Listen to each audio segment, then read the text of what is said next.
Yeah, lecture 139. I was just talking to one earlier about, I looked up the lectures that were given when Kennedy was assassinated. And there are a couple of questions about it, but the guy doesn't really talk about the assassination. And, we really create the reality that we experience. And our inner work is just as important as any kind of outside political event. I think we'll have to remember that. So actually, are you saying that Kennedy created his own event to happen? Well, I think that the guide said something that Kennedy had a task to fulfill, and perhaps that he didn't have to be assassinated, but as we know, everything works out to the fulfillment of the spiritual plan. Okay. But it is interesting to go back and read those questions and answers about the Kennedy assassination. Okay. In 1963. Hi, Joel. Hi, Beverly. Hi, Kay. Hi. Hello, everybody. Hello, everybody. Hi. Oh, Tracy. Hi. Hi. All right, it's showtime. It's showtime. Lecture 139. Deadening of the live center through misinterpretation of reality. All right. In a nutshell, the first 2 pages of this lecture are about self-facing, which of course is the path work. And the guide puts forward a key on the end of page 2, the simple formula of expressing the deep and full intention and desire to see the full truth about oneself at all times is still not sufficiently used. So the first 2 pages are about the pathwork process of self-facing, which basically is to be completely transparent as to your feelings, your motivations, and how you experience your reality. And there's a little bit of a paradox where the guide talks about, when I was listening or reading this paragraph about the discontent that we have and the unfulfillment that we have, there's a paradox between unfulfillment from the ego's point of view and unfulfillment from the point of view of the real self or the higher self. I mean, the ego is always unfulfilled, right? It doesn't matter what's going on. Ego is just not satisfied. And in some sense, the real self or the higher self is always satisfied. So the question is, what is an unfulfillment in our lives? In what ways do we feel unfulfilled? Very interesting. To examine that, I think, leads you into an understanding of, because the guide always says that frustration is always a part of life. Learning to accept frustration is a natural and important thing that one must do. So any momentary frustration is not the same as unfulfillment. So that's something to think about. The third page of the lecture is about cruelty and why it exists. Quick answer, because reality is misinterpreted. That's why cruelty exists. Then the guy talks about vulnerability and the live center. Guide says that vulnerability is really the key to our power and the intensity of our experience, right? And the guide says that when we were children, we experienced that vulnerability and the deep feelings that come with it. Then on page 5, the guide talks about how we misinterpret reality and how it works, and gives a meditative practice as to how to attack this issue about misinterpreting reality. And then on page 6, there's a summary. And of course, the pathwork process, the promise that is always in the lectures, which I will read right now briefly. Guide says, the tremendous strength and intelligence contained in this vulnerable spot will govern all your actions and attitudes. It will cause thoughts and emotions which must bear fruit all around you. It will induce you to be totally constructive in all you do. You will want to give your best and total attention to everything you experience, to all your undertakings.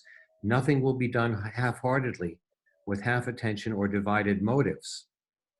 Therefore, the outcome will be more and more desirable and fulfilling. There is no strain in this attention. You will be carried by a sweeping, marvelous strength. Instead of covering up the vulnerable spot, you will bring it out. Instead of shying away from the feelings in this vulnerable spot, you will widen the area of aliveness. You will strengthen it with a new resiliency which comes from understanding reality and correctly interpreting what goes on in you and in others. So that is my quick outline of the lecture. And I wanted to come back before we have our discussion to recap some of these elements. Page 1, second paragraph. I thought these are some beautiful sentences which are super profound. One of the most difficult accomplishments is to fully understand the present situation, how it is a direct creation of the individual. Just because this understanding could be immediate and near, it seems distant. Just because the connection is so easily available, it seems that to obtain it would require much effort and struggle. Once one discovers the knack of it, it becomes easy and natural, and it is obvious that the connection has been there all along. Now, this reminds me a lot of the Tao Te Ching, you know, these phrases that appear paradoxical but are unifying.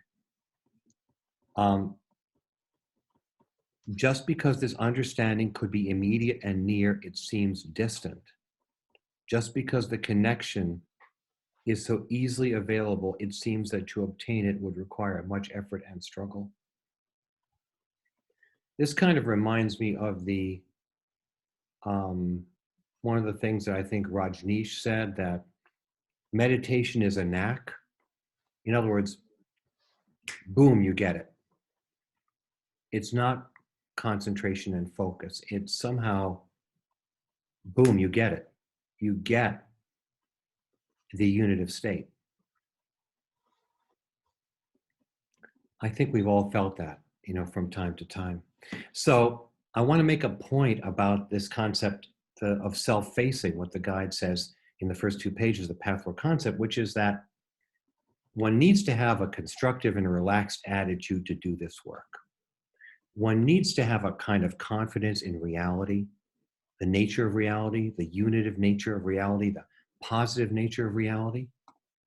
Because I don't think if you don't have that fundamental feeling, then you can embrace these concepts. You have to feel a quality of relaxedness about it.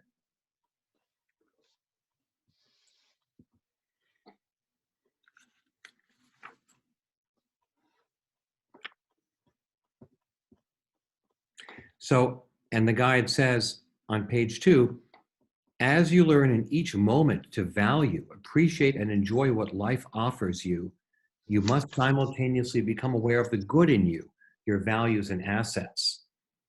So I think it's very important to come from that place when you do the work of self-facing, which is to become aware of the good in you, your values and your assets. I think that that is really indispensable for progress.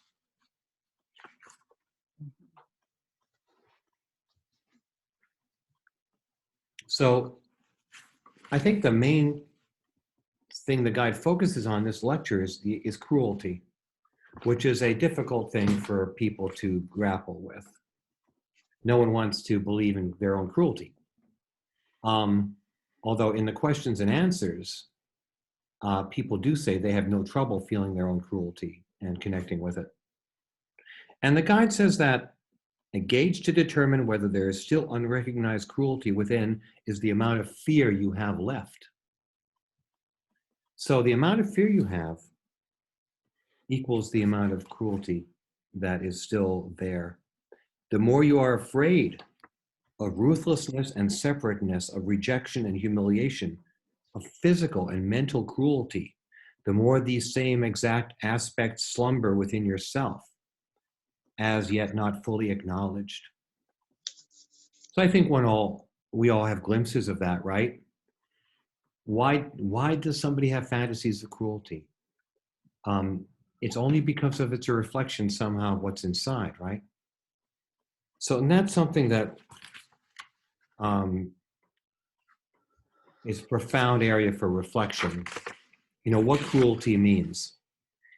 What really cruelty is, what our cruel impulses are. And I don't think we should try to manufacture them. In other words, if you don't feel cruel, don't try to invent cruelty. But I'm sure that in some different times in our lives, each of us has been cruel in one way or another. It's important to reflect on those times.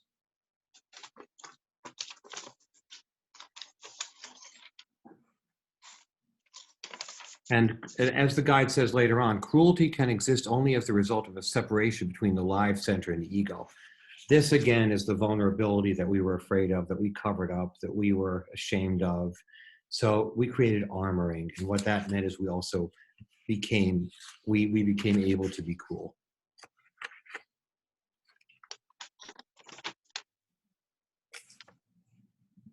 So there's the meditational part. The guide talks about the need for the ego to educate this cruel self. The guide says essentially that we have to reflect on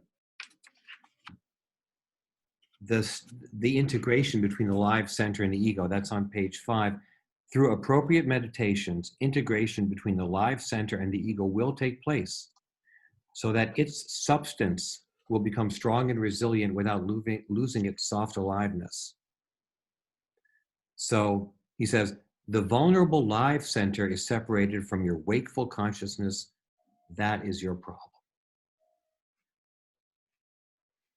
All right, so let's talk a bit about the lecture and about how you're personally connecting to some of these concepts and what particularly moves you or interests you about the lecture. Long ago, I had a very positive response to the lecture. I've been stuck in my own spiritual seeking because I'm really just very afraid of being happy and having high energy and really blossoming. I've been afraid of it for a long time, but I haven't known what to do. And there was this lecture I feel answered why. And that is, it says, the live center can't be managed without a mature ego. And I had no mature ego in my family to help me manage it. And so it went off into fears of exile and let's see, now I've lost my train of thought.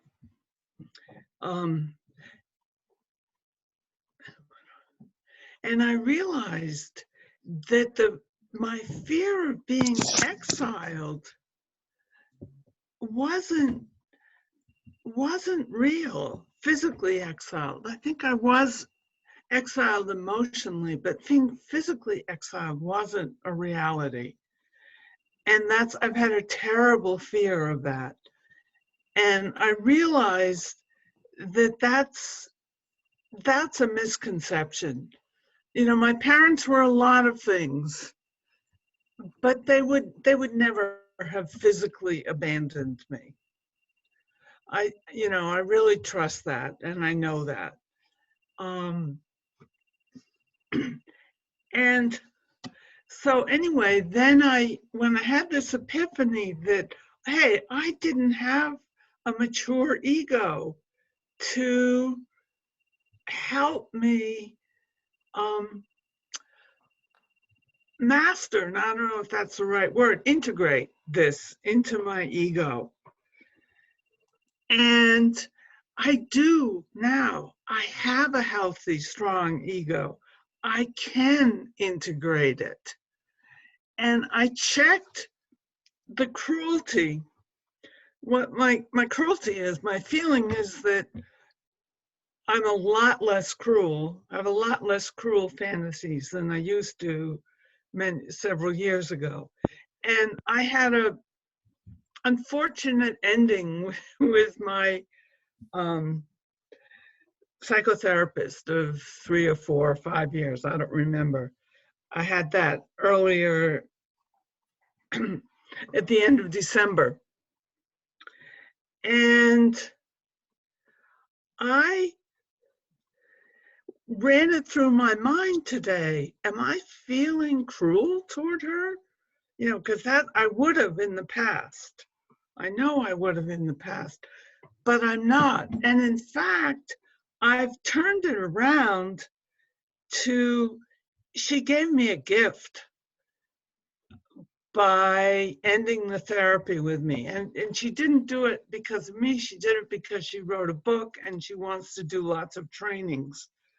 And she can't manage seeing all this full caseload of clients and do trainings, which I really agree. That's what she should be doing now. She's very gifted and she needs to train other therapists. But still, I have whole issues about being left and abandoned, and it all happened because of a misconception. We miscommunicated with each other, which I think is perfect. God works in mysterious ways. And I really feel liberated by ending the therapy. And I don't feel any cruelty toward her. I don't have any, I keep trying to say, well, I should be enraged, but I'm really not, because this was a good thing. And she built me up and told me I could take care of myself. And it was, I don't know, it was just wonderful. I've been lagging energy for the last couple of weeks, and my energy just came back. I can And see it was that. so wonderful. You seem like you have a lot of energy, Nancy. Yeah, it's all here now, and it's been for the last couple of weeks. Well, you know, So, the guide says the pathwork is not therapy, which is kind of an interesting phrase. yeah, Certainly it's not. there's an interface, but I think that the pathwork is more when you're ready to undertake the spiritual journey of self-facing. You know, you're not looking, you finding your own inner authority, and you're beyond the point of coping with a neurosis. You're beyond the point of being a slave of compulsive patterns and habits. Somehow you feel more free, and you're more able to grow spiritually. Yeah. Well, the thing that was happening in the therapy, I was working on purifying my lower self. The therapy I was in was very spiritually oriented, and my therapist was very spiritual. And we would chase down rabbit hole after rabbit hole and heal it in large measure. But the big problem didn't go away. There was something underneath. And that, I think, was this lack of this live center that never really fully blossomed. Until now, until recently. Until now, yeah. I don't think it's, I mean, I just feel like, oh, it's okay. It's okay to have all these positive experiences.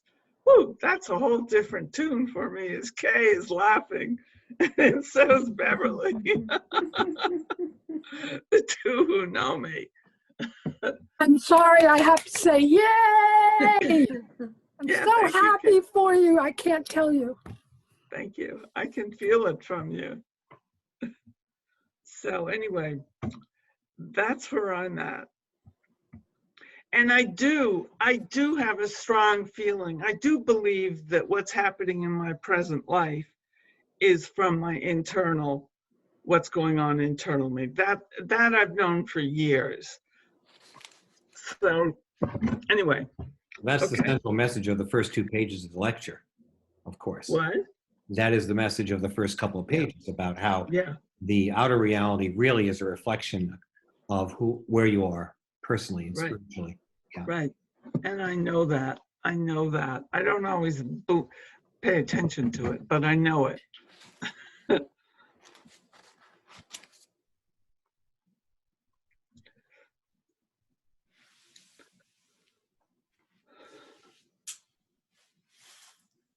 So I have a situation in which I am being treated very cruelly and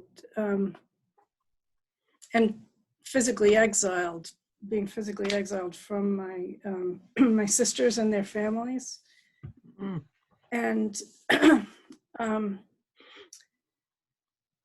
so it was so fascinating to read this right now with this going on, because I couldn't understand so much about what's going on with them and the misunderstandings that lead them to act the way they do. Primarily because when years ago, when I was well, when I was growing up and before therapy and before I did a lot of healing, I was cruel. You know, I see a lot in them, in their behaviors that were my behaviors and that I found ways to justify. And and also it occurred to me the only remnants I think I have of cruelty are to myself. When I agree with them, when I take on the things that they say about me and feel that Mm. that's true, and it Well, doesn't last long. I'm able to catch myself right away, but I see that happens and how it has shaped my life and my choices up to this point. well, what's good, it's interesting that in so many lectures, the guide emphasizes the value of writing things down in Mm, a concise way. And, to ask yourself what the truth is. mhm, For example, you say, well, I have these feelings about myself. And you write them down. And then you say, well, what is the truth? Is this a true reflection of my reality or not? mhm. Then you'll find if you meditate that you will get an answer that tells you a more real picture of who you are. Right. Always happens. We can always ask for guidance, and it really works. Mhm. Yeah. Yeah, I do. Thank you.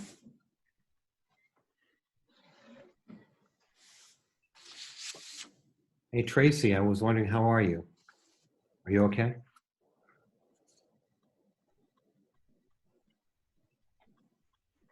Sorry. I had it on, I keep it on mute so that it doesn't, every time I move, it doesn't bounce to my screen. Yes, I'm okay. Why are you asking? Well, you look a little tired. Oh yeah, no, I am a little tired. That's true, but I am okay. I'm perfectly fine, actually. Okay, that's good. Yeah.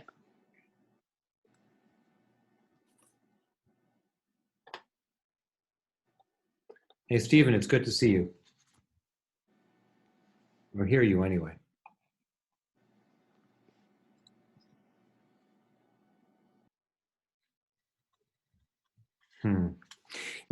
The guide says, cruelty is the greatest stumbling block to self-facing, to living in the dynamic, adventurous beauty of each now. What do people think about that?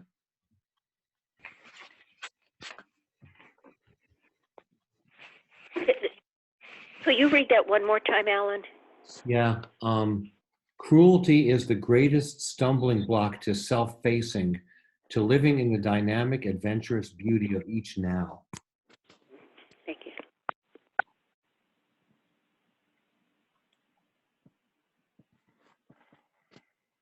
Well, I can, I think, try to share a little bit about that. And this lecture is so great. And I thank you, Alan, for picking it, or Tracy, or both of you. Yeah, it's just, incredible the work, the way I understand this cruelty comes about. And I can see how in my life, my own personal life, how that can block me from being in the here and now and enjoying the beauty and all that life has to offer right now, in moment by moment, because as the guide explains, this starts when you are a child, and you really I mean, then I guess it makes sense to block this this beauty soft spot, as the guy calls it. That's the center of our lives. That's the God within us. That's through which we can experience life and its beauty and everything that that it can bring. So when we block that, when we are children, I guess it makes sense, because you don't know how to react to these things that seem so threatening. You generalize everything. You don't have that capacity to think, really. So everything, you just generalize it, and you don't know you can explain anything.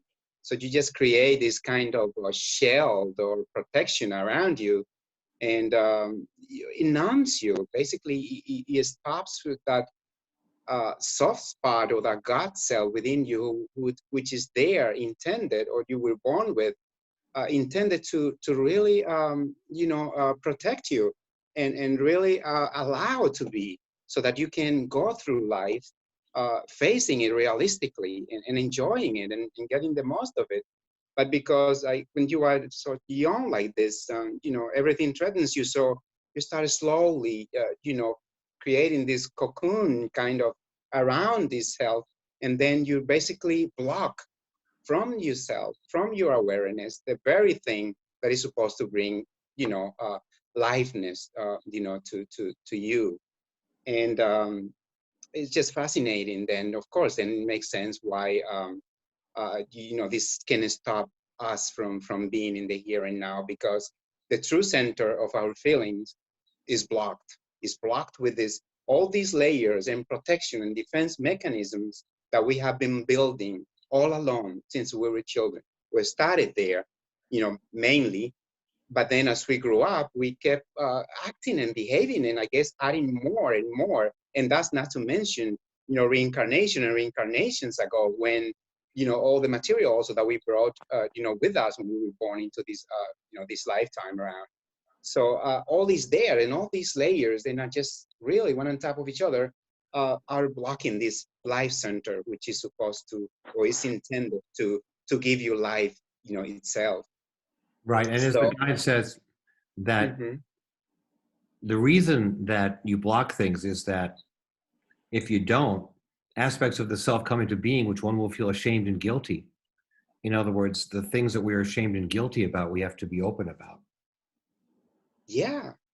So that's it. So you block these things, these feelings, and this layer you start putting it on top of each other, this to cover and to express and open yourself to these feelings that you are supposed to feel, and really live through, so that you can stay in touch with this life center.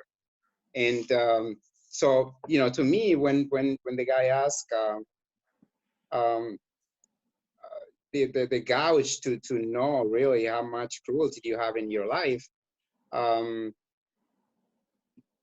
me, just like in according, it says the gouge to know how much cruelty is in your life by observing how much fear you have in you. So When I read this line, I'm like, wow, I think for myself, it's like, wow, I fear so many things in life, and I really personally feel that fear is really one of my main issues that I need to work through.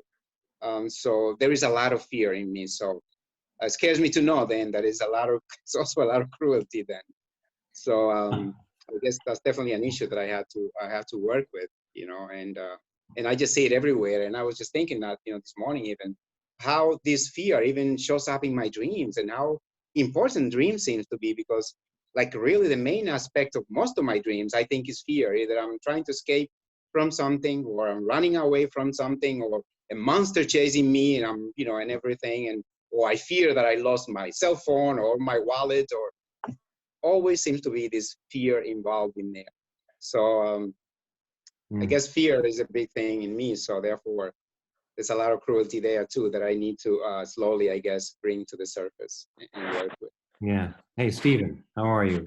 Are you in Florida or here in the city? Uh, I'm in Florida. It's cool. Not as warm as I'd like it to be. Cruelty. Well, that's an interesting subject. Uh, I think by default I am cruel.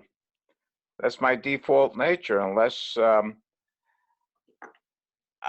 something punctures it and I realize, in fact, I'm really not cruel. But my initial reaction to people is to be cruel. And I think that's just a defensive mechanism I've created to stand back. And my basic mode of being cruel is to abandon, is to walk away from people, not respond to them. Just let them reach out to me. Is that what we would call being withholding? Absolutely. I think it's withholding. And then, of course, what I do is withhold from myself, because ultimately I feel the sense of loneliness within and abandonment.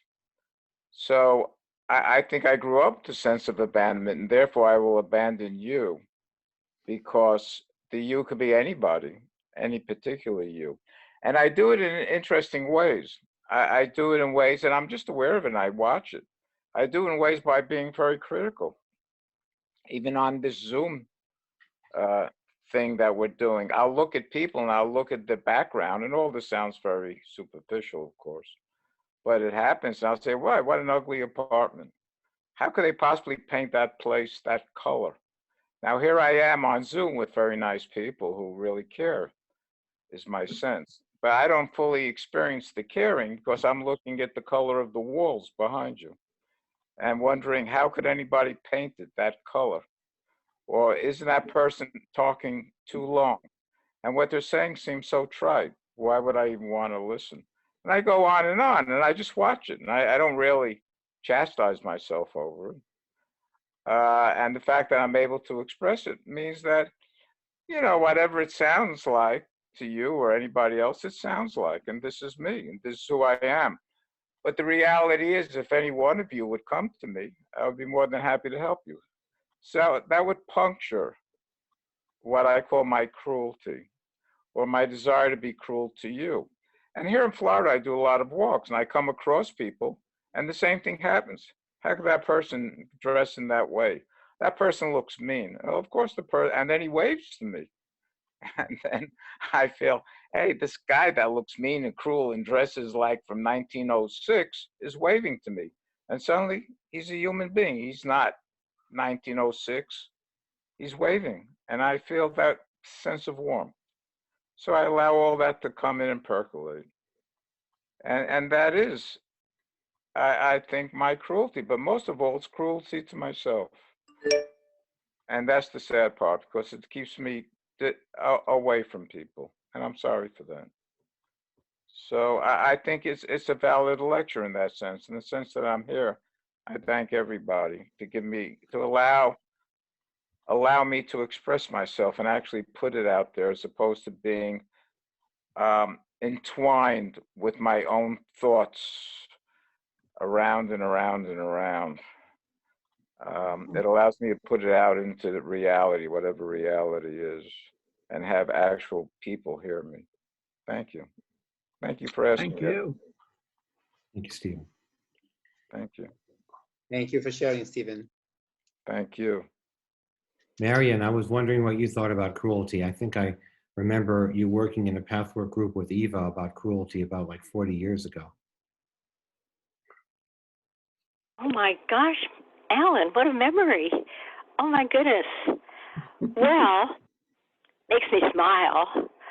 I have so many tools from the Pathwork and other areas that, spring out from the Pathwork that draw me to having the tools to use, because I just love and very deeply touched by having so many lectures. I made a lot of notes from this lecture because it's like spokes on a wheel. I put this lecture at the hub, and then spokes going out from it about the false lecture, because the guide has stressed that, and I take this to heart, that having a roadmap, which is the conceptual, not intellectual, but the roadmap of where we go when we leave, the Godhead and do all this journey and go back, having that roadmap, it's not the territory, but it's a map of the territory. And the guide has stressed that having that map, knowing where you are, and that's what comes into me, because I have these cruel aspects, and I've come to kind of giggle a lot because I have some pleasure in it. And in having the pleasure, I'm able to report into my personal God, because the guide said, first step of transformation is observation. Who am I reporting to? And who's reporting? Well, it's my spirit self. Exactly. So I'm one step away from my cruelty, which I identify with you, Stephen. I can, criticize people's the way they look and their hair and whatever. There's a whole long list. But when I'm just so grateful that I have that thoughts lecture to go to, what's the divine aspect of that? What real need am I trying to fulfill by having that judgment of another? What am I trying to clear about judgments about myself that get triggered by that person, never caused by them? And then I can use my energy work. Thank God that came in. My core energetics, I can find out where it's in my body, where it originated, and all that. So I find the pleasure in it, I no longer have any shame about it. I'm very liberated about that. So I call that part of me my mean, nasty Marion. And mean, nasty Marion sits with me. And she's in the room, but she doesn't run the show. But I just can now more laugh at, except I'm taken through the territory of detachment from those people I'm most deeply karmically connected to. So that is really painful. That is a shocking pain to go through that. And I couldn't go through it without what the guide said. The hand, it's a metaphor, but the guide said it, the hand of God. So I can't go through that new territory of releasing anything and anyone in my outer life who I have turned into a source, especially parent and children. That's such a deep karmic connection, and grandchildren. And I am being led through that as I had been with my parents, and I totally experienced unconditional love for those two who brought me into this life, and I released them karmically, totally. So I know I'm being taken through that again. So I keep hearing from my higher self, lighten up, Marion, lighten up. So, play some music, dance, keep mean, nasty Marion over there, contained, and go with the beat. And know that the other thing is the guide teaches there's one pleasure current, only one. And when it gets channeled with a lot of negativity, there is pleasure. And once the pleasure of one's negativity and cruelty can be experienced, it is already transforming. And I know when I've worked with people, I would never introduce that concept early on. It's too frightening to have that presented to a new person, that the pleasure in the cruelty, in that current. So I just, one foot in front of the other and try to do some meditation, prayer, and listen to my prompts, which comes from my God self. So thank you for asking, Alan. Thank you.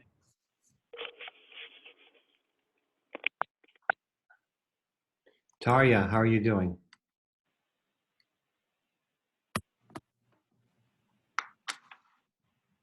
Oh, you're muted. Yeah, I'm trying to. Can you hear me now? Yeah, go ahead. Okay. Now, first, when I read the lecture about cruelty, I was like, I had like a little hard time with it. I said, what, cruel? Am I cruel? And then it all came to me, you know, what it means to be cruel. And I realized that in my life, I have done a lot of cruel things without, at that moment when it was happening, I did not realize what I was doing. But now, looking back, I can see it all there. And now the question for me is, yes, I did that. What kind of fears do I have now because of it? And there are a lot of fears, but I don't really see the connections as of now. And I think that I need to look a little deeper in order to find out what are the fears. Because I thought first, like, people just talking, you know, bad about Trump and stuff like that. So I thought that would be cruelty too. So I said, well, I'm not really saying anything, even though I'm thinking that, so I'm not cruel. And that was, of course, a lie anyway, because whether I said it or not, you know, that's how I felt. So that was a clear way of finding the cruelty. But the more difficult part really for me was things that I did like 20 years ago, a long time ago when I was young. And there are a lot of those things. And What sort of I things? haven't really. What sort of things do you mean that you did that you feel that were cruel? I was very cruel to my daughter at that point, and I don't really feel good about it today either, but it's like, what can I do about it now? I mean, Do you mean you cut I her guess, off, or you withheld from her? Is that what you mean? yeah, I withheld from her pretty much. I was interested in other things. I didn't, you know, she was like a bother on my side, you know. I didn't want to really deal with her. And because of that, I said, well, she was at the college at the moment. I said, I don't want you to move back home with me. So find a place in Boston or somewhere. But, you know, I would, you know, rather not have you here. This is one bedroom apartment. And at that point, I guess I was over my husband's death. So I felt ready. I'm ready to start dating now, other people. So I felt that she was a nuisance to me if she was around, because then, you know, we would be sharing the same space and all that. So that's like something that has been bothering me ever since. I mean, that happened like a long time ago, but it has like, I can't take it back anymore. The whole situation played out already as it is. But like I said, I'm not able to connect to that fears that it would cause. I mean, maybe that sometimes I'm afraid that that she'll die. Why? I don't know why, but maybe that's the fear. I can't think of any other fears that I would have because of it.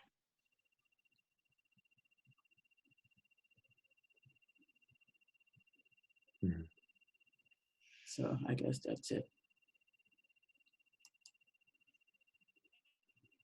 Yeah.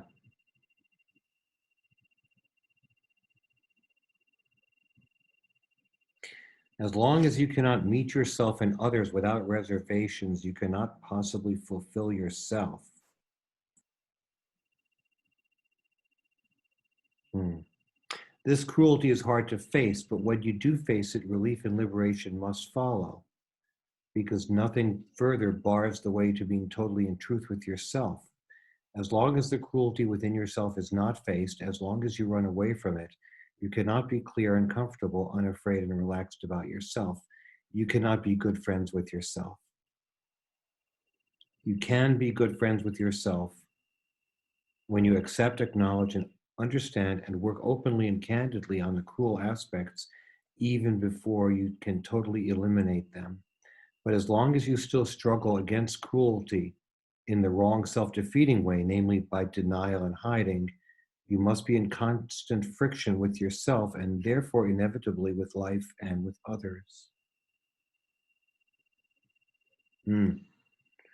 Well, thank you for bringing that out, Tarja.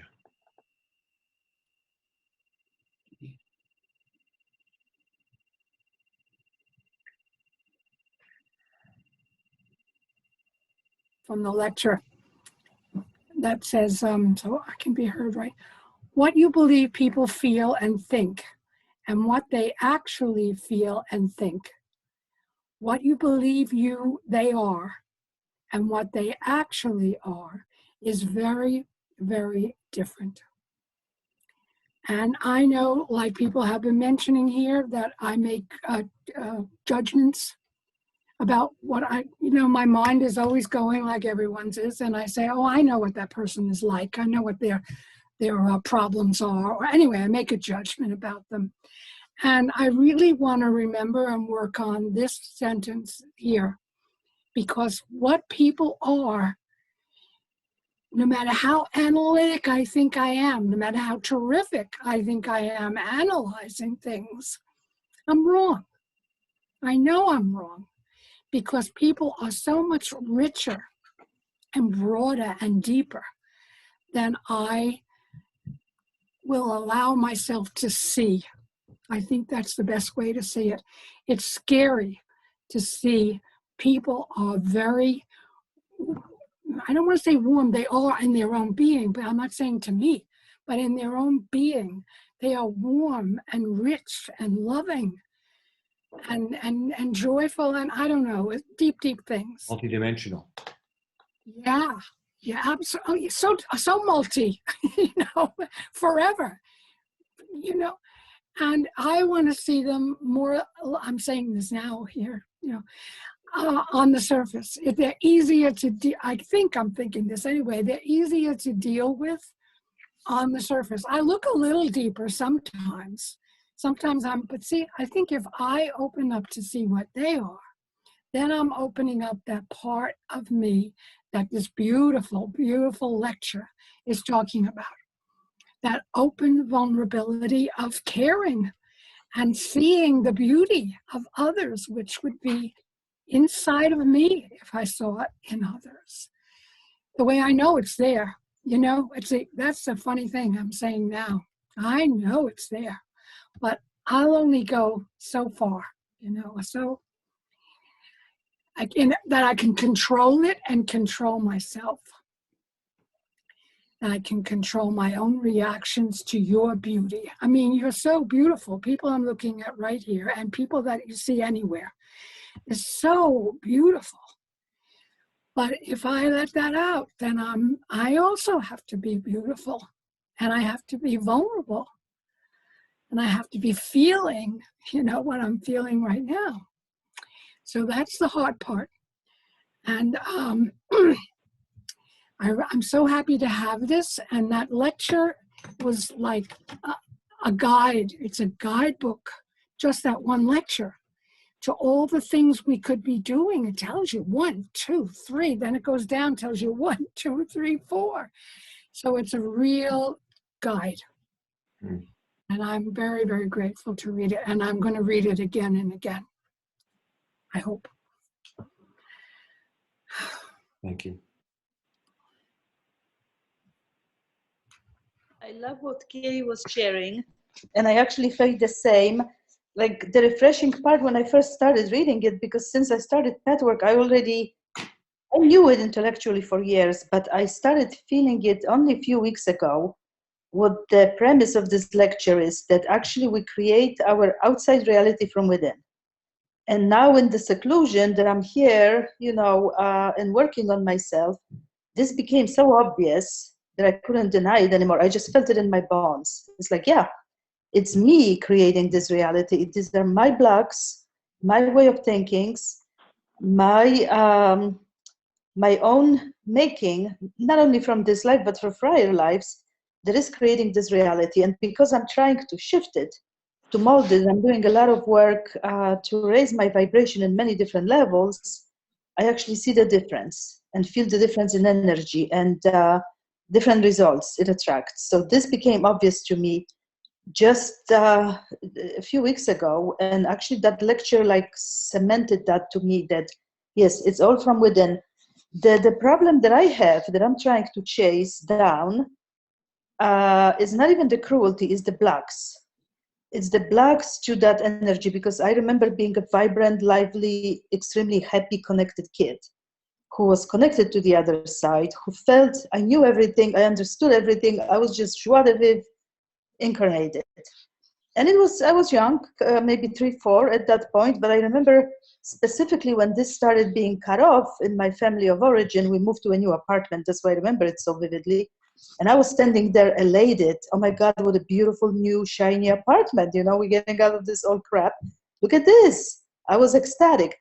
And then I see my parents across in the living room fighting and cruel and like really nasty to each other, which is what my parents were to each other.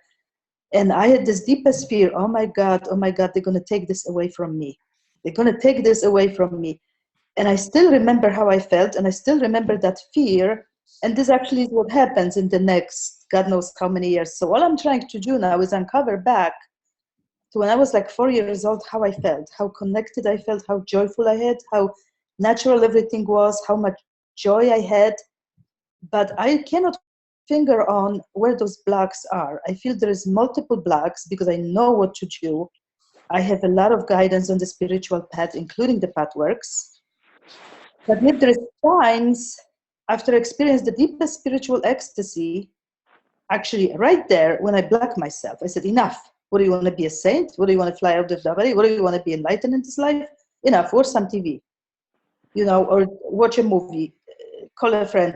So I cut myself off on purpose at certain points when I start going too high on my cloud 9 and the spirituality. I bring myself back.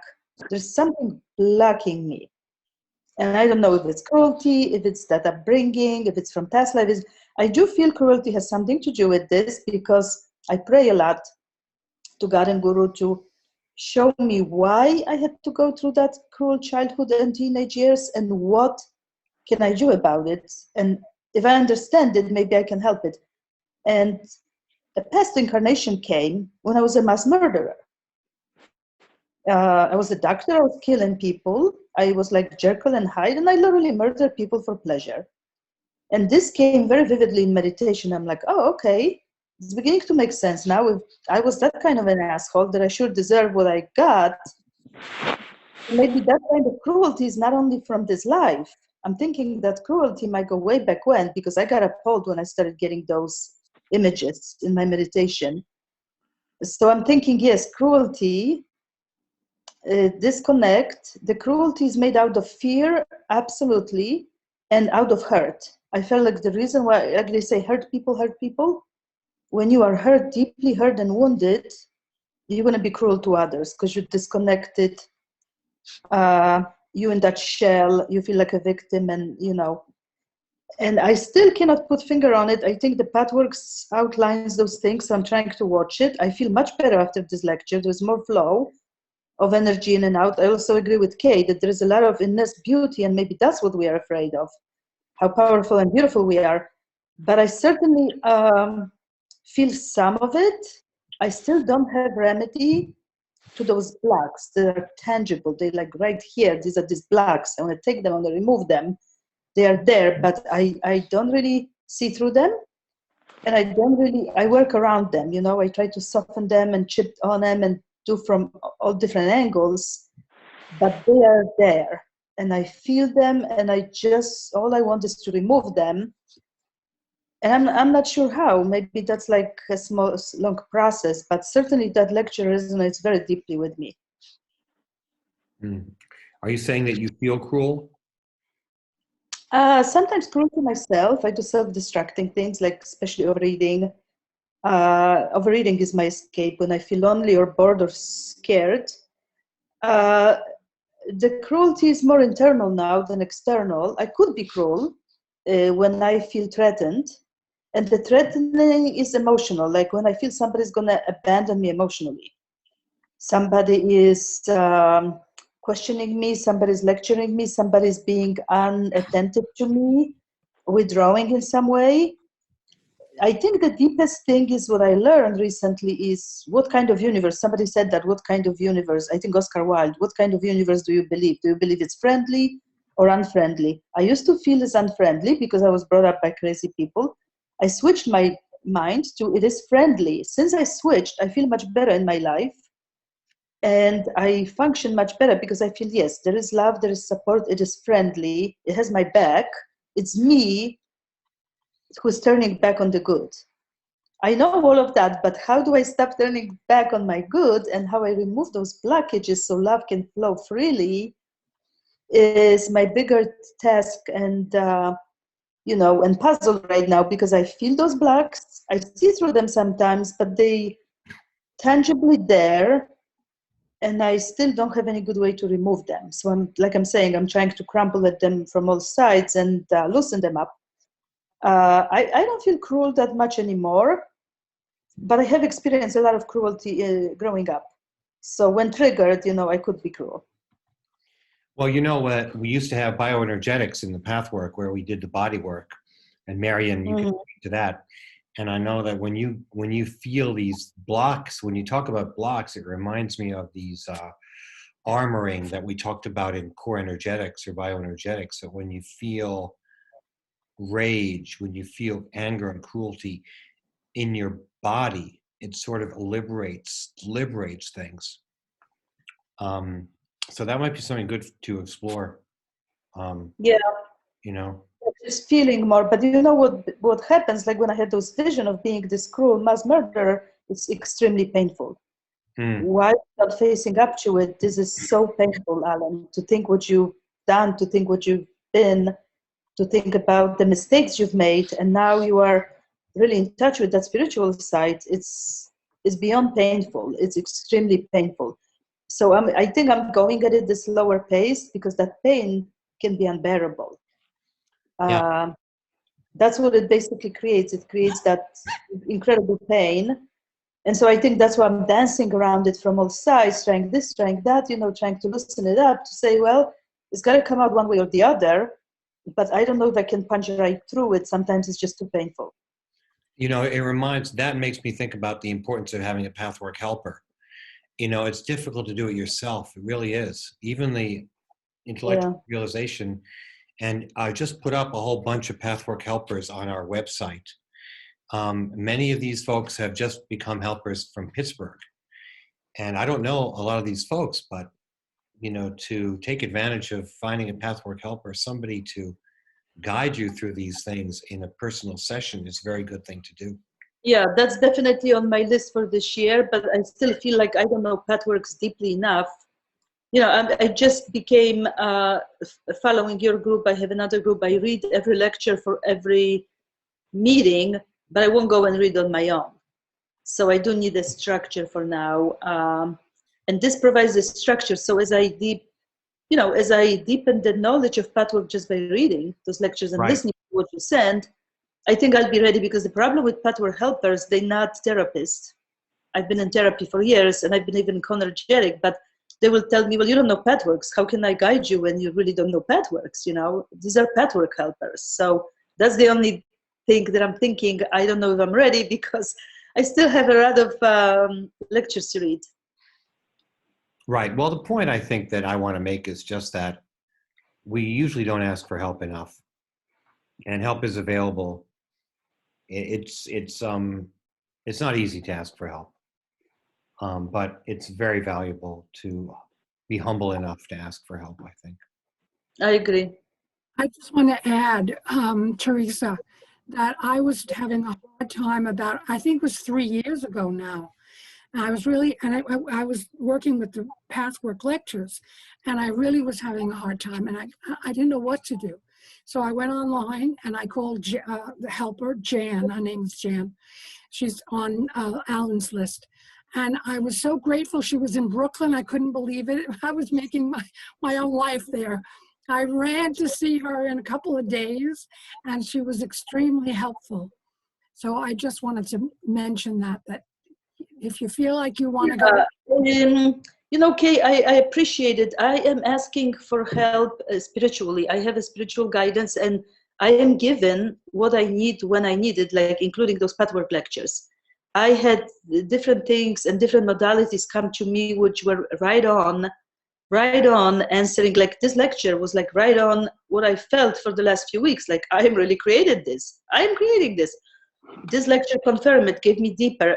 I have a lot of synchronicities like this, you know, that guides will come, or book will come, or seminar will come, or something will come to basically answer right there and right there. There is so much pain that I don't know if I can bear, you know, to go all the way deeply the way this needs to be cleansed. I think I probably am guided slowly, you know, to share the little pieces here and there before the big breakthrough occurs.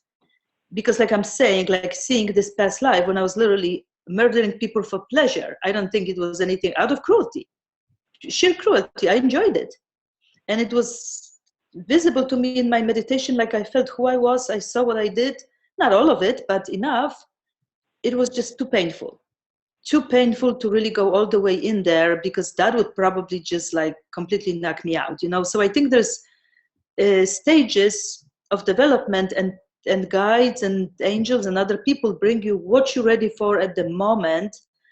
I am getting ready to go for the pathwork. I do feel like I need to get to know pathwork more, but you know, everything leads in the same direction. So I have a lot of synchronicities from this lecture, this meditation, that teacher, you know, that seminar, that basically all points in the same direction.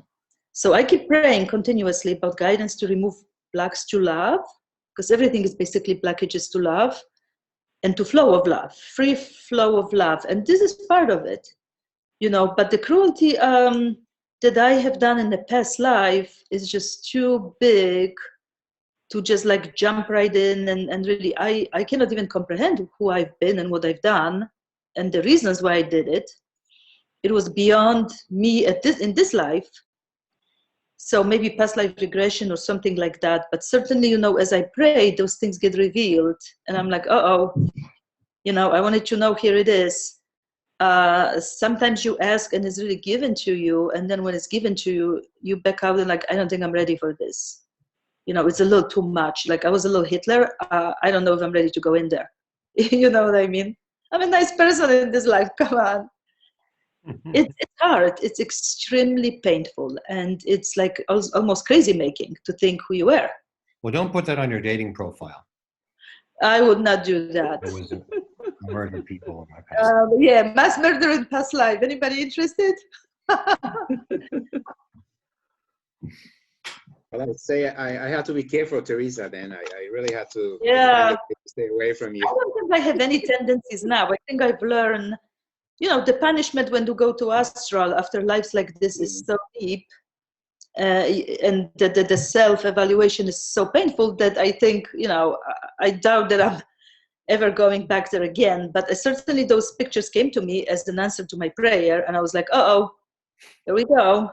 You know, we don't know what is the payoff, because it's not from this life. Yet it's still us, and we still have the karmic bundle that we came with. So it's a part of mine, I guess. I guess we all went through a lot of things that the soul brings the imprints of. And even though we don't understand in this life, why the hell am I going through this? If you have this capacity to pray and to see, it just becomes a little clearer. And sometimes it's a lot to take in, a lot to take in. Okay. Well, Beverly, what's on your mind?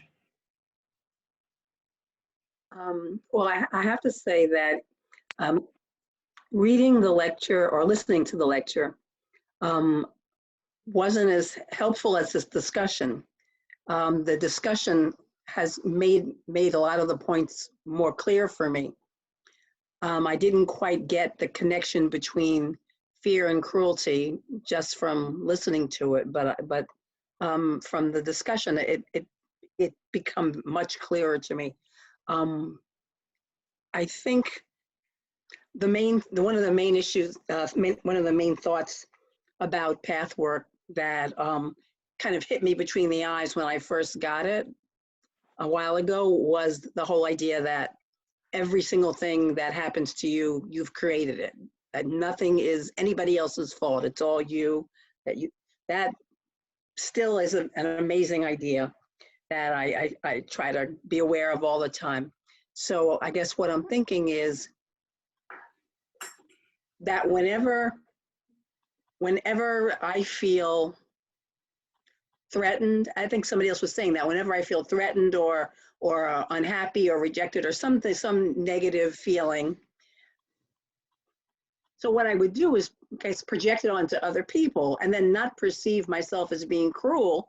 I would perceive myself as being protective of myself and kind of shutting down. And I think that would be the cruelty. Does that make sense? You know, that my being protective doesn't allow that person to be who they are. It's my projection onto them that they're bad, or I have to shut them off, or I have to ignore them, or I have to get away from them. And I'm not perceiving that how that is impacting the other person, but in effect, that's cruelty because they're feeling, no doubt, I would guess, rejected or hurt, or at least feeling my hostility towards them. So I think that's kind of how that's how I'm understanding how fear relates to the cruelty. Because if I'm not fearful, I'm not putting up a wall, or I'm not pushing somebody away, or judging them, or being mean to them. I'm just being with them. But if I'm not, then the wall goes up and I'm pushing them away and I'm making an exit, and that hurts people. And I've seen in retrospect how I've done that. Yeah, the guide answers, one of the guide's answers seems to really speak to that. The guide says, the cruelty will be your precarious pleasure. The pleasure will cease when you understand the true facts. The understanding can only happen when you want it and are ready to consider new horizons and possibilities that you had never thought of. Specifically, ask yourself the question, do the circumstances, the desires of the other person, and the facts bear out what I feel, or might I be mistaken? If the reality is different from the way I think and feel it, I would like to see that reality. I open myself up to that reality. I do not commit or obligate myself to anything except that I want to see the truth. Then truth must come, and truth must remove conflict and suffering.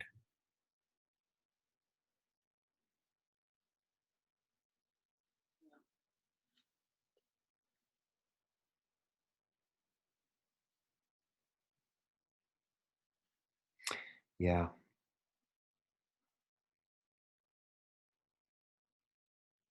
That's a good example of the misinterpretation of reality. Yeah. It's not like an active, I'm going to be mean to you, Right. but it's in being self-protective, that person's being impacted. Yes. Right, and one is being self-protected because in some way one doesn't want to feel that vulnerability of the live center that the guy talks about. Right. It's interesting because the guide says, I want you to work along these lines by yourself and also in your group. Ask yourself what you believe the other group members feel about you. When you bring it out, compare it with their actual reactions to you. Then also learn what is behind their reactions and why they feel what they feel. Your entire aim must now be to discover what actually is and how it differs from what you think is true. This lecture was given in, when was it? 1966. Now, back in 66, when the guide says your group, he means the path workers who are people in the pathwork, a small group, maybe 20 people, 25 people or less, where everybody, of course, would meet and knew each other. And that's where people form impressions about other people that are not correct. Now, we don't have as much personal closeness, I don't think, to develop misconceptions really about each other. I mean, Stephen admits to some judgments about people's wall coverings and this. But believe me, if we were together in the same room, we'd feel a lot of judgments. And many things we'd believe about each other would be wrong, would be erroneous. So, I mean, I just remember seeing so many instances where people exposed how they felt about somebody else, and it was totally erroneous. Their beliefs about how they saw you were just completely off. Yeah, we build up all these shields that we can't really see through.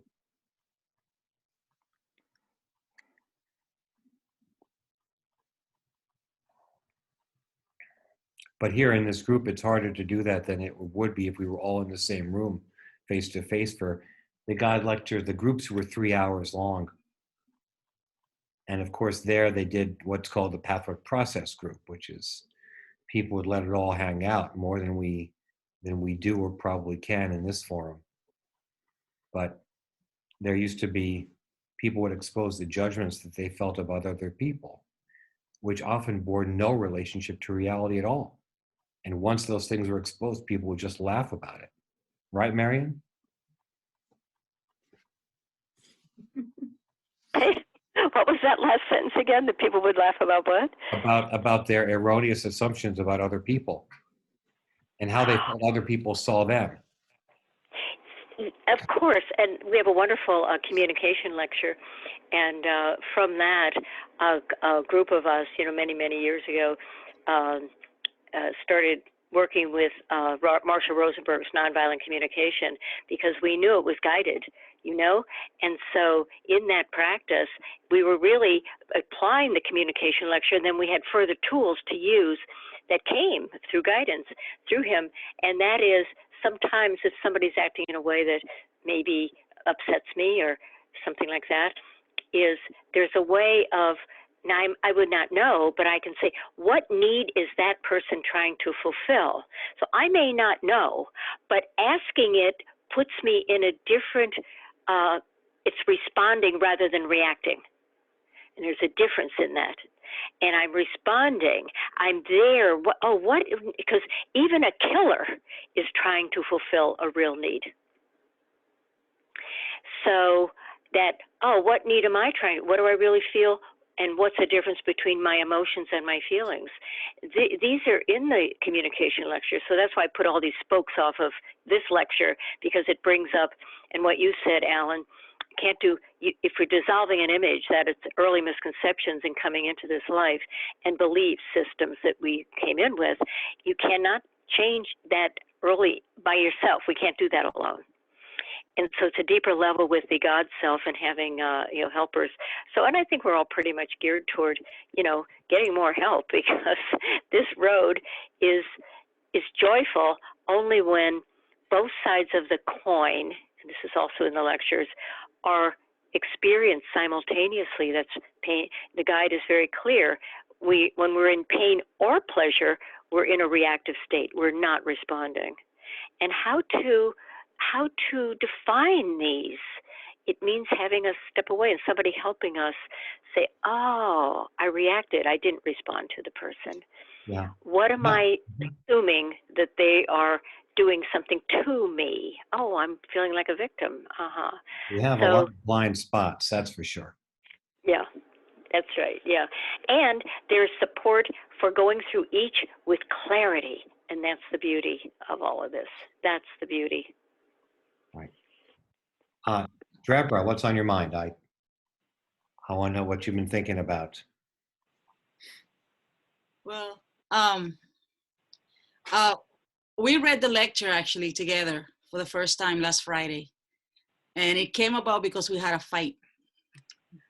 And I escaped to the office to kind of, find my center. And I opened the computer and there was the email for the lecture. And, the title, I was like, this is it. And I hadn't shared with Amy the work that I've been doing. Kind of little, here and there. And, but when I saw the title, Deadening of the Life Center Through Misinterpretation of Reality, which is just what had happened that set us into this fight. So, I sent it to her, I got to read it, and it immediately started just speaking to me. I mean, talk about when you need something right then and there, and the universe just has your back. Serendipity. Yes, all the time. And I was like, this is it. And the first thing that really got me about it asks you, what would I like to be different in my life? I don't know where in the lecture that is. But I stopped. Yeah, I stopped right there because we have been going through some changes here, some very positive changes. And what I really wanted was peace and harmony. And whenever that felt threatened, I react. And of course I react towards her because she's the only other person here besides our son. And we came to a really incredible understanding. We just kind of had another moment where we just tore fabric somewhere and we're able to go into the next place. You wanna share, honey? Hi, I'm Amy. Hi, Amy. Thank you for accepting my presence here, those of you that are accepting it, or if everybody. All of us. Thank you. And, you know, I've watched Deborah really feel, you know, lit up by Pathworks. And, you know, I come from, I don't want to put a big list, but my dad was a channel, my grandmother was a psychic, you know, lived in an ashram, I lived in a school bus, all these different things, like blah, blah, blah, blah, blah, blah, blah. I taught meditation, conscious communication, all those things, right? As I'm sure a lot of you have had your, you know, could talk about that. And as I imagine some of you may relate, I kept coming back to the same, you know, I couldn't maintain certain aspects of self and relationship for a prolonged amount of time. And one of those things for me is compulsive overeating. So what I've done is I've eaten my way out of relationships, you know, just like some people will pick up alcohol, anger, whatever it is that their poison is. For me, it was that and is that. And so it's like a form of addiction, you know. And Deborah's mother is okay. Yeah. Deborah's mother has, you know, untreated addiction. Now I'm in a program for mine and I do a lot of work on it, but still she's watched me gain weight. And what has happened is that it's triggered, you know, you talk about the live center. I feel like I had my life, we all are born, we have this core, this ball of light that we are, or that I was, and then slowly there were breaks in my, you know, veneer that splintered me from my essence of self, you know, and separated me from that, you know, that sunlight of spirit, you know. And so and that's one of my core or separations from live center, right? The way I cope or have coped with that pain, you know, from childhood and stuff like that. We all know that, right? And so that was my core wound, right? And so for her, her core wound is the way that her mother didn't cope with her addiction and so forth. And so we figured out both of our core wounds. And for me, my mother ignored me or abandoned me and told me I wasn't lovable because she didn't love me. So you can imagine what that does to somebody. And so with Deborah, she withholds when she's, or it looks like she withholds when she's angry, right? That's when I become cruel. And so, but for me, I didn't understand it. I had to read it 3 times, but then I understood, getting to the point here. Okay, so how is my gaining weight and struggling and relapse with my addiction, you know, that I use food to fill that hole in the soul, that people, places, and things, that whole, you know, part that I separate from, how does that affect her? You know, I'm in pain, me. So, you know, what I understood from reading this is that the cruelty and to our son as well, basically, is that I was recreating it for her, and that and for myself, of course, but, you know, I was recreating that whole situation by not really addressing, like, by being stuck. My stuckness, or my illusion of stuckness, is cruel to myself, to her, to our son, because it's stymied. It stopped the growth, right? It stopped us. It's the refusal to bring everything you can to life.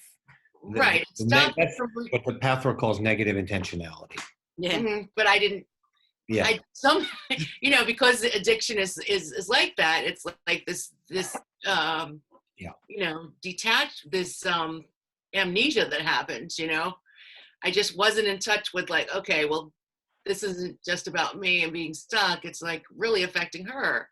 And she understood conversely that, you know, her leaving, Her even, withdrawing. or, you know, was creating me becoming cloying, or my cloy. And also my message to myself about her leaving was cruel, because she wasn't leaving. She isn't my mother, nor am I hers. And so the understanding is, you know, it's about trust, you know, trusting for me, it's about trusting myself and trusting her and trusting each other and letting each other, you know, live and, you know, be who we are, and understanding that that's not going, that's the healing, you know. And so as I heal myself around this issue, which I happened to, before we had our argument, I had started, I had the willingness, something happened, something shifted for me, and I started to, like, get unstuck, and I continue to be. But anyway, there was a piece in this, you know, for all the studies, I'm sure all of you have had many, you know, studied many different methods of, you know, all the stuff. But all of that, this had the piece that was missing for me, this cruelty and fear, and how the fear Just stops you, blocks you, doesn't let you. The fear stops you dead on your tracks. And I have learned to look at that fear fearlessly, you know, because I don't want to be stuck anymore. That's just me. I just refuse to get stuck. And the wonderful, the magic, the miracle about these lectures, it's how it has worked on us here. In that it is a toolbox, it is a set of life instructions that if you're willing and if you want it and if you follow it, man, I'm telling you, every single promise and every single lecture, it is a promise that you could count on, that it's just gonna happen. And we've been living that, you know. And the fact that we were able to go from like a blowout situation to peace and harmony that same evening, you know, was like, it's just really, really, there's no price. You know, like, you know, like you know, deconstructing what is really true, you know. Exactly. Like, I think Byron Katie or somebody has those questions, you know, is this true, blah blah blah blah blah. And it's the same thing here. It's like, is this true, you know? Is it justified? It's just, is it real, you know? What's really real here, you know? The guide says in one of the answers at the end, oh no, actually on page 4, this is what you have to do. There's a set of instructions, like you said. Number 1, observe the existence of the live center. 2, observe the mechanics by which you discourage its manifestations and toughen the vulnerable spot. 3, deliberately stop the mechanics of disengagement and allow the live center's unfoldment. So that's a meditation, really. That's and you've been doing that. Yeah. A working meditation, right? Yeah. Well, we're happy. I mean, I'm blessed to be doing it with her. I mean, there's no better place right now than to work these things out while we are here in isolation and you know, at home, and just working all those kinks out, you know, and clearing out all this space for new things. It's amazing. You know, and I can tell my story over and over again, different ways, but it's the same story, you know, wrapped up in different details that I can remember, but doesn't matter, because that story can go in a loop, and it's not useful anymore, in that, you know, what's my story now? Like, how am I going to expand it? How am I going to, I could keep talking about those old pains and how it tamped down my light, or I can start to tell a new story about, you know, connecting with my light and you know, and shift Mm-hmm. that energetic story, Mm-hmm. cellular story, you know, I guess. Yeah. I mean, I just read that one Pathworks thing so far, so. So the first Pathwork lecture. What is it, 149 or 139. 139, I remember now. And I'll read more. Great. Sure, yeah. Thank you. Thanks, Thanks guys. for the Thank you time. for letting us Very share. much. Thanks Thank for you. sharing. And I like your Thank you. cosmic blouse too. That's pretty cool. She got it for me. See? It's a hit.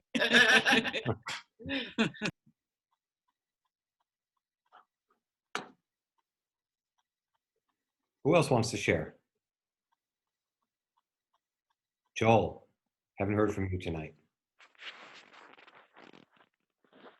Here I am. Wow, Ellen, this was a tough lecture. I have to congratulate you, Deborah and Amy. This is Amy. This is number one. So hopefully the truth and the light of the others will be easier to get to. But congratulations that you were able to open yourself to this one. This was really tough. I mean, the word cruel. Wow, I'm not sure I even really understand that. You know, You're the looking at kindest that. person that exists, Joel. I know that. Your kindness. And you know, it's funny. I was driving today, and I went by this little place where my son and my nephew had gone and gotten really drunk, and my son almost got killed that night. And I remember and you know, I was just grappling with, you know, trying to find cruelty in myself, and I remembered that I wanted to firebomb the restaurant, and Where you drank. where he drank, yes, and this is 3 years ago. And I was pleased that today I could look at this more objectively and I just saw the place as a place, you know, and it was quiet. It was early in the morning, and they were advertising breakfast, I think. And it looks like a nice place. I've never been in there. And I just thought, wow, you know, if you had done that, you know, this is somebody's business. This is somebody, you know, they didn't intentionally do anything to them. You know, this was their choice. And so anyway, it was just very interesting. You know, this whole question of what is the truth? What are the facts? As the lecture talks about going into a room meeting, I believe it was, and that you have this preconceived notion of what's going on in the room, and then you stop and kind of compare your preconceived notions with what's actually taking place, and realize that it's not at all what you had imagined it to be, and that this was all things that you had projected onto the situation. And you know, you were speaking, Alan, about how do other people perceive us, and then kind of comparing that with our own images, or not images, but concepts of ourselves, and the confusion around all of it, right? That what we're seeing in others so often is not the truth, and how much we're imagining that they see about us is not the truth either. And you know, what is the truth? And trying to see the God self of each of us, that, you know, the God man, you know what they say, we are the divine manifest as ourselves, right? And each of us is the divine manifest in this individual form. And so trying to see that in each person, right? Trying to enter into relationship with strangers from this basis, you know, that I'm seeing God as that's just taken form in this way, right? That the divine is present, even in a monster of a person who may want to kill us, to realize that the divine is within them. So and then you know, okay, so that the cruelty is coming from the fear, right? And then you know, getting through misconceptions about what I'm afraid of, you know, and so just kind of taking ownership of what I am afraid of, and how that evidence of, like, all these things that are going on. We're afraid of chaos. We're afraid of destruction. Being hurt when it's not our fault. So all of these things, and it's just trying to make sense of it. And one thing that came to me was that I realized, when I was a little boy, my father was very explosive, and I never knew when he might explode, and there was never any external reason as to why he was behaving the way he was. And I realized that my predominant experience of myself every day now is defending myself against a possible, not really attack, but negative energy coming towards me. And that's my kind of my ground point of relating, of experiencing myself in the world. And I don't know what the answer is, how to go beyond that, untie that. But I know the lecture says, that once we become aware of our whatever it is that we're struggling with, that it begins a process of releasing us, right? And that we don't have to necessarily we don't have to do anything. Just having the awareness of the existence of this challenge, that it will eventually release. And so, that gives me great comfort. And when I hear everybody's different struggles, which are all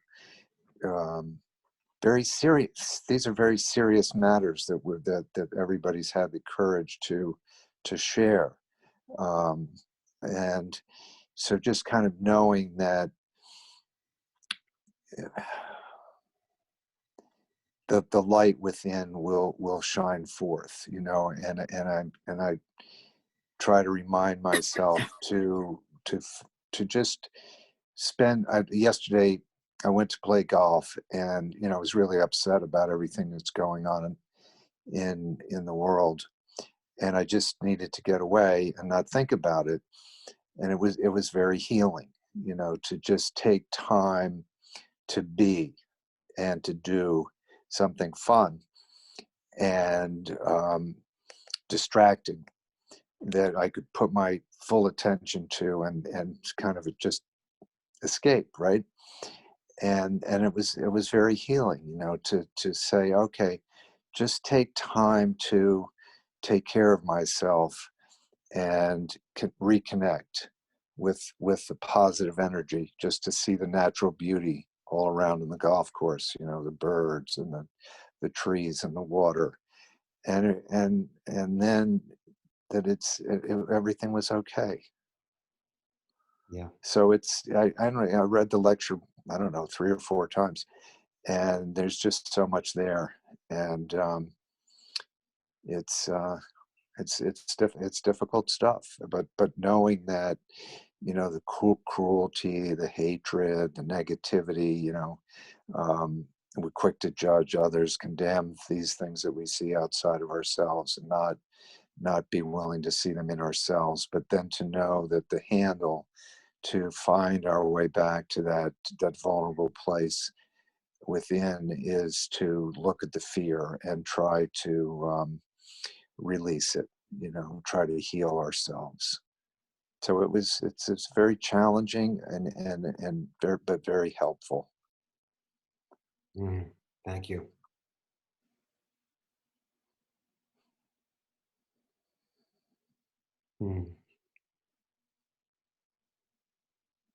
Yeah, the fear. I just thought about what happened in the Capitol. All of a sudden, everything's fine, and boom, these guys are breaking in, wrecking things, breaking statues, whatever they're doing, and like all of a sudden, boom, there they are. These guys that who knows what they were thinking, but it's scary. It's frightening, and I think that was something to reflect on, and maybe the nation's cruelty is buried in that fear, you know? Maybe there's a connection between the cruelty and the fear. Yeah, the lecture speaks very directly to what took place, and it's fascinating because it helps us to understand, helps us to understand these people and to realize, that any one of these people in a different circumstance, we sat down and had dinner together Sure. and just enjoyed a meal and didn't talk about politics and all this other stuff, we would feel a connection to most people, right? And Yes. find a common sharing and a connection that they're us, and that we too are responsible for what's happened. That right, because our own hatred and fear is contributing to these things. Correct. All of us contribute to the reality outside.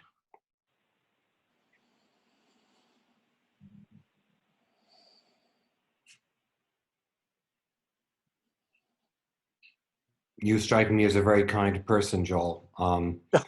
Thank you, Alan. I feel the same way towards you. I thought kind that and loving and thoughtful and so helpful to all of us in deciphering the complexities of the lectures. It takes a great deal of time and study, and you've been at it a long time, and you're very, very helpful guide to all of us. Thank you. Yeah, I didn't feel that you felt cruelty when you felt like you burned their restaurant down. I felt like you were basically feeling righteous anger. Well, that's so, but it would have been very cruel for the owners of the building. It would have been. But And the employees who would be out of a job for you're a while. long way away from acting out any of those impulses, though, Joel. That's for sure.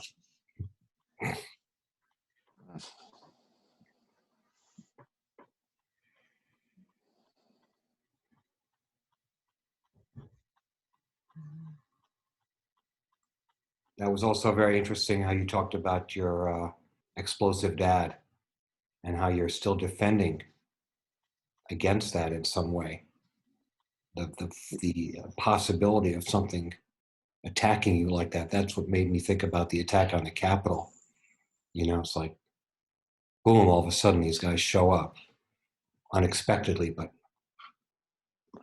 I live in that state all the time. I've got Ellie, and Ellie's explosive. And I'm always on guard, and I keep looking at that, how I've created this, and what is it, how's it a reflection of myself, and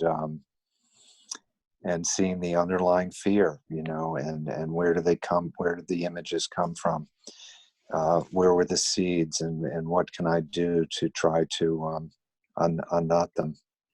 And I think it's, when I think about what Taria was saying, and Susan, and Nancy, and just to remember to forgive ourselves, for whatever it is that we feel we've done, and certainly when we're honest with ourselves, and courageous to take ownership of the hurts that we've caused, to forgive ourselves, as God forgives us, and that the judgment is a form of separation, and that we're seeking connection, and that God is always within us, waiting for us to feel the love that is us, and to just be with that. So true. And Stephen, at this, it's just to forgive and feel connection again. Yeah, and I quote, as you learn in each moment to value, appreciate, and enjoy what life offers you, you must simultaneously become aware of the good in you, your values and assets. This will give you greater strength to come out of vicious circles and self-generating negative attitudes, and will make the understanding of the undesirable situation more realistic as it relates to your inner personality. You will gain a more rounded picture of your total person and of your life. I think that's what we're all gaining here. And it also, I was thinking about what you were saying, Deborah, about how change happens think it was you, that, change happens in a really bizarre way. It kind of happens, as the guide would say, unbidden, right? And I really feel like what we're doing in this spiritual journey is like we are basically making ourselves healthy. We are spiritually cleansing ourselves, enjoying the sunlight, to use a metaphor, the sunlight, the clear water, the clean air. And these things make us healthy. Just as going out in the sunlight, the clear water and the clear air, eating well, that makes our body healthy. So this path of self-facing makes our spiritual self healthy.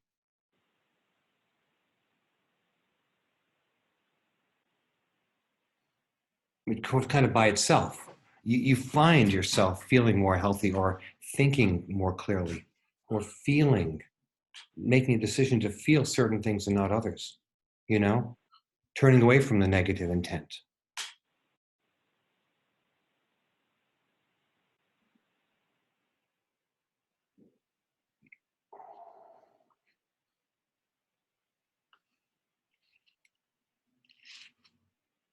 Any other thoughts?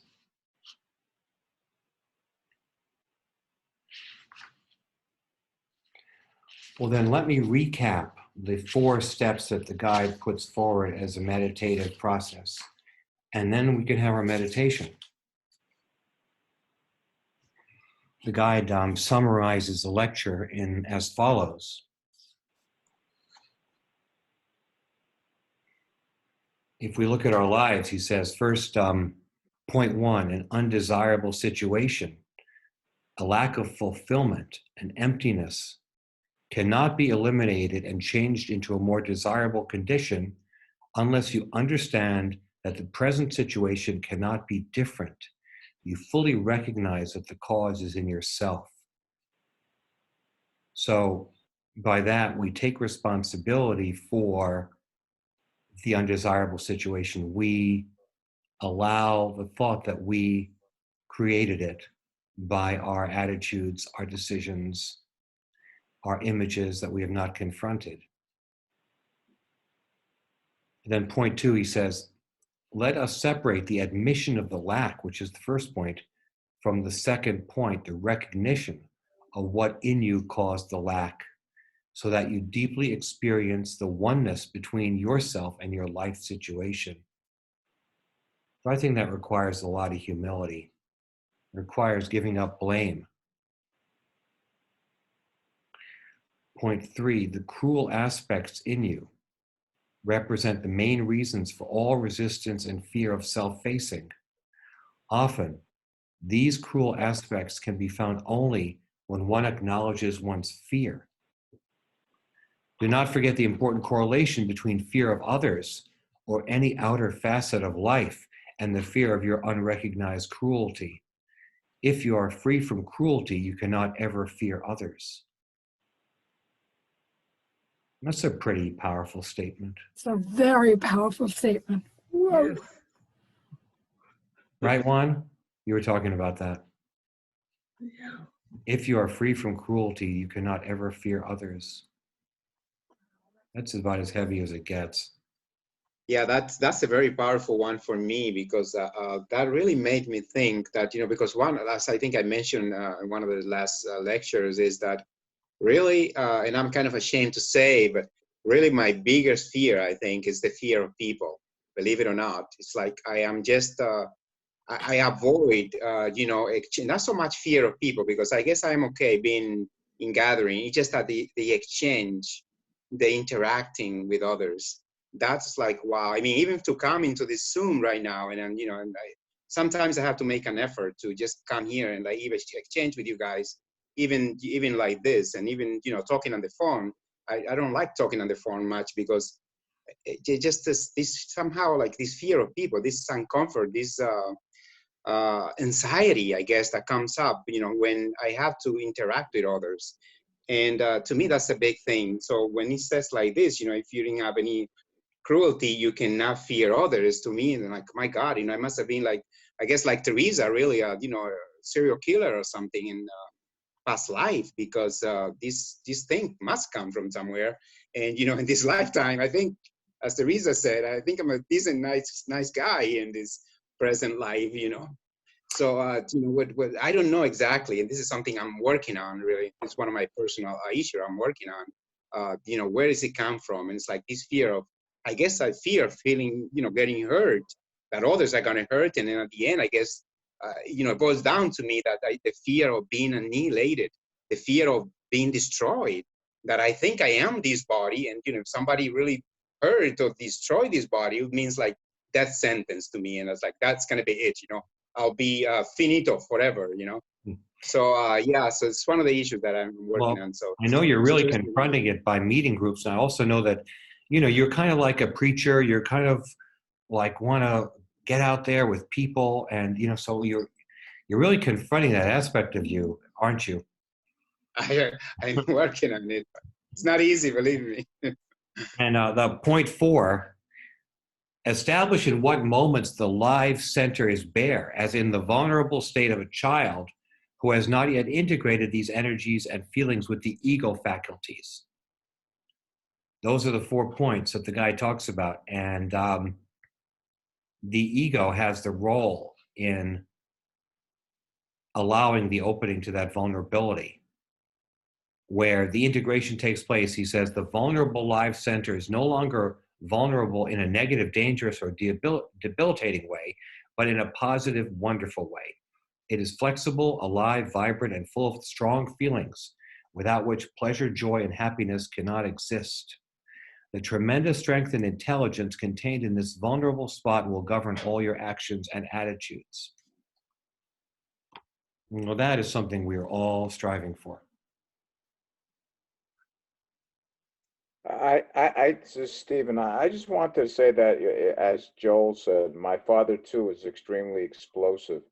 And I think that informed my life to a large degree, that the world is dangerous and I have to be very careful, and therefore step back and stay within my cocoon and armor and just look out and be very nimble, one step ahead.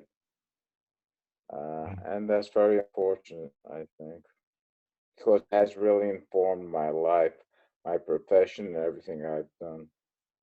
But we will see. Thank you. Thank you. So shall we have our 10 minutes of meditation? Let's meditate on the live center and on that vulnerability. All right. 10 minutes, my friends, and also the way we see life.